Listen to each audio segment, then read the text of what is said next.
যে আওয়ামী লীগের পুনর্বাসনের যেই পায়তারা করবে তাকে আমরা বাংলা ছাড়া করব।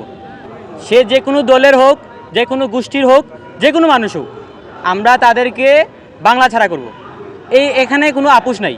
যদি আওয়ামী লীগকে আনতেই চান, ঠিক আছে, আওয়ামী লীগ কাকে আনবেন? অবশ্যই আপনি শেখ পরিবারকেই আনতে হবে, ঠিক আছে। শেখ পরিবার আপনি অবশ্যই আপনার মা বাবাকে ছেড়ে দিবেন না, ঠিক আছে। তো শেখ পরিবারে যেই আসুক না কেন, সে চাইবে তার লেজুরবিহীন এই যে একটা রাজনীতিতে তারা রেখে গেছিল, তারা পরিবারতান্ত্রিক যে রাজনীতি রেখে গেছিল, ওই রাজনীতি অব্যাহত আবার বাংলাদেশে চলে আসবে। তো এইটা দেশের মানুষ কখনোই চাইবে না। আমি আবার আমি শ্রদ্ধা রেখেই বলছি বিএনপির প্রতি, এবং যে কোনো পার্টি হোক যারাই মন্তব্য দিয়েছে, এই ধরনের রাজনীতি কইরেন না যে আওয়ামী ফ্যাসিস্ট পুরোপুরিভাবে নিষিদ্ধ। মানে এটা এরকম কোনো কিছু থাকবে না, এরকম কোনো সংগঠনই আমরা রাখতে চাচ্ছি না। তো উনি বললে তো হবে না। উনি কি ছাত্র আন্দোলন করছেন 24-এর জুলাই গণঅভ্যুত্থানে? কি উনি কিছু হারিয়েছেন? আমরা আমাদের ভাইদের হারিয়েছি, আমাদের ভাইদের রক্তের বিনিময়ে জুলাই থেকে আমরা স্বাধীনতা অর্জিত করেছি 24। আওয়ামী সংগঠনে যারা ছিল সবাই দোষর, প্রত্যেকটা আওয়ামীকেই আমরা দোষর হিসাবে চিহ্নিত করছি, সবাই দোষর। তো কোনো আওয়ামীর জায়গা আমরা এই বাংলায় দেব না।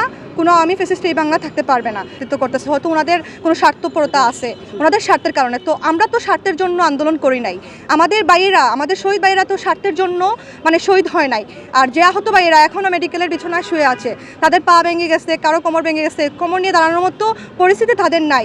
তারা তো স্বার্থের খেলা নিয়ে মাঠে নামে নাই। তারা কৃষকের ছেলে ছিল, রিক্সা ড্রাইভারের ছেলে ছিল, দিনমজুরের সন্তান ছিল, চাকরিজীবী পেশাজীবী যতজন ছিলেন সবার সন্তান ছিল। কেউ স্বার্থের জন্য, কেউ কোনো পয়সার জন্য, টাকার জন্য মাঠে যুদ্ধ করতে নামে নাই।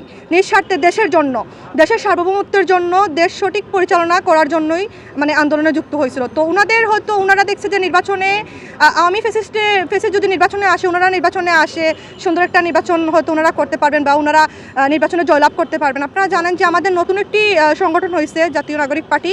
তো ওই জাতীয় নাগরিক পার্টিকে যাতে পিছনে ফেলা যায়, ওই জন্য ওনারা আওয়ামীকে সাপোর্ট করতেছেন আর কি।